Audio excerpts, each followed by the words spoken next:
I'm finally at the stage where I can start putting things together. You can see I've got cardboard here. Now, I started out with just this piece of cardboard here, this small piece of cardboard. The reason for this is because of an element that I am adding that needs to be sized really precisely. Let me reach down here and grab it. This right here, this is the box I've taken a couple of pictures of. This piece right here is going to be a drawer that goes into the bottom section of the cabinet I'm building. Now, I think that I've shown some pictures of it, like this. You can see where the drawer is. And this is the basic, a super basic view of it, with the exception of these doors are now going to be over top of this. So you'll open the cabinet and the drawers in the bottom, and then there's other things, of course, on the inside. And I started doing some really basic, like figuring out how big I needed to make things. And finalized some measurements here, because what I need to do is I need to prep all of the cardboard. And when I say prep the cardboard, and I've talked about this in other videos about veneering cardboard, I kind of think of it as kind of like I'm making kind of a plywood kind of material, but I'm using corrugated cardboard, carton board, and brown paper to do that. And I'm also using wood glue to do that, which is a very, very strong glue. So I went through, I drew out my dimensions, and then I came up with the pieces that I needed to cut. Now, I've made sure that on all these, I have 2 centimeters on both sides that are larger. It makes it larger. So it's 1 centimeter bigger on each side. So these are the pieces that I need, and these are the dimensions that I need to cut them out at. You can see, again, I'm working metric because it's just easier for me. I can do the math in my head. So to do that, what it means is I need to sit down and actually go through my cardboard, my corrugated cardboard collection. I'll do a video of that, because earlier in the year I straightened all that out, and it broke my arms for a couple of days. So here I have, you can see here I wrote back on this, if you can kind of see that back. I write on every single piece that I'm going to use what it is and where it's going to go, so I don't accidentally pick it up and use it for something else. So you can see, let me grab this one, this is a little easier to see.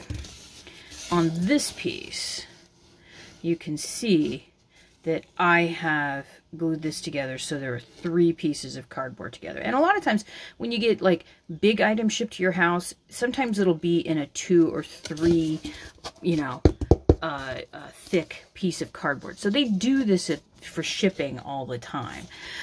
For me, though, I'm building much smaller things, so I need to prep things and glue them together. And I'm pretty much, I don't want to say dumpster diving, because I'm not dumpster diving. I'm merely using what I've got. So you can see here, I have this one big piece, and it is actually, you can see there, it's a double corrugation. So it's running vertical to the back. So that means it will bend very easily going vertically. So what I do is, this is the centerpiece, and you can see I've numbered these because I wanted them to fit exactly. You can see I had to trim a little bit off. Their corrugation is also going vertically.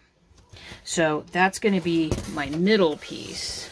And then the outside piece are these pieces that are running vertically. Now you can see I taped them together.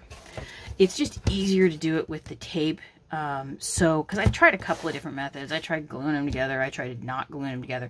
Sometimes when I'm getting like rushed, I'm like kind of like, screw it, and I don't even tape them together. I just push everything together, add some glue in the center, and put the next layer on top. But for this, I wanted to make sure that everything fit really, really nicely. So I've done a lot of extra measuring, because I want this to be as solid as possible. Now what I'm going to do from here is I'm going to be using wood glue, and I think I still have some of this. This stuff is great with paper. When I'm using the brown paper that I put on the outsides of pieces, it stretches it really, really, really tight. And it glues really tight. And the thing is with wood glue and using it on materials like brown paper and cardboard, this stuff is not archival in the slightest. It's basically kind of it's a lot of, you can make cardboard it's recyclable because it's easy to chop up and make into other stuff. The thing is, okay, sorry about that noise. I've got the windows open. It was absolutely beastly hot yesterday, and today is much nicer. When you're recycling paper, paper can only really be recycled into another paper product so many times. The reason for that is because every time it's recycled, the fibers are chopped shorter and shorter and shorter and shorter. And it requires more, not fun stuff in making it all stick together. That's why you'll see a cardboard box on the street, and after it rains, it's like it's just falling apart. That's one of the reasons. The papers that you get, more natural papers or laid papers, because if you take a piece of paper that you get, like a fancy piece of paper, and you hold it up to the light, you're going to see a watermark in it, and then you'll be able to see which way, if it's a really kind of chunky paper, you'll be able to kind of see which way the grains are going. I shouldn't say laid paper, because laid paper is all over the place. I should say commercially made paper. You know how when you tear a piece of paper, it seems to tear very easily in one direction but not in the other? That's what I'm talking about. The fibers are all going one way or the other way, vertically or horizontally. And laid paper, it's all on top of each other.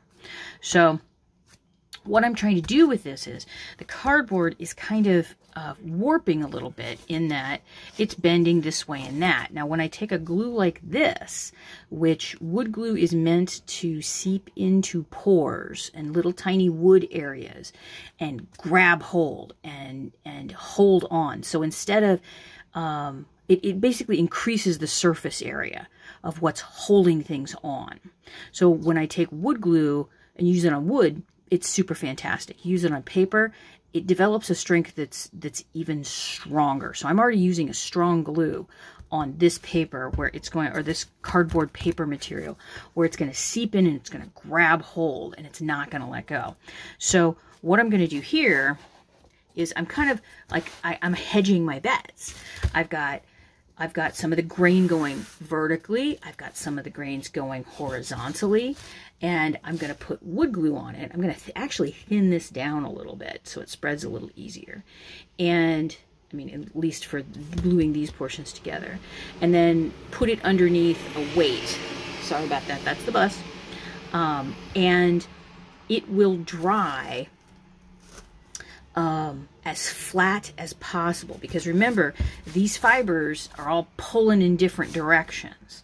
What I'm trying to do is kind of neutralize that and use the force that's pulling vertically and horizontally to kind of push it into submission to where I want it. And then when I use the brown paper and I put it over top, it's another way of pushing and pulling and trying to get the material to go into the direction that I wanted to. Pardon me. So that's what I am doing today. I've marked out every single piece. I've chosen all of the different pieces of cardboard. I went through my cardboard stash, which is large enough to fill 4 or 5 boxes underneath the queen size bed. And that's what I'm doing today. I am putting together all the filler stuff, making sure everything's glued and then under weights, because I like to have it dry for at least 24 hours before I touch it. And because it was really humid yesterday, I'd rather do the bulk of the gluing today when it's not as humid, so it's not going to mess with my glue times or my glue curing. And curing is just a fancy word for drying. I know about how long I need, how long things need to cure.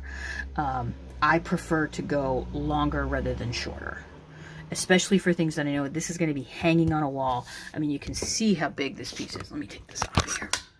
You can see how big this piece is. This is like 46 centimeters by 30. So like a foot by 1.5 foot-ish, a little more than 1.5 foot, 1 3/4 feet. So I want to make sure that everything is as stable as possible. So when it hangs, it's not going to wobble and fall apart. So the next time you see these, they will be all cut down to size, and we can start talking about how I'm going to be assembling it, because I'm going to be using the peg assembly again, using dun da da da. Oh, and this is my, yeah, over here. I'm going to be using a lot of pins that I'm going to make. I need to cut down some pins, wooden pegs to hold everything together, because the corrugation is great for that. The pegs fit in great. And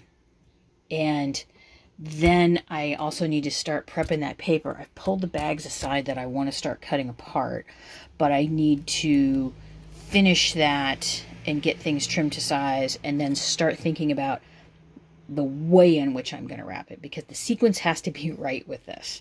So that's why I'm taking a month to do it.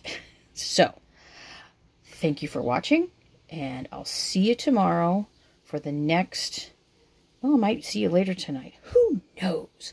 This is my month of just making a piece of artwork for a show.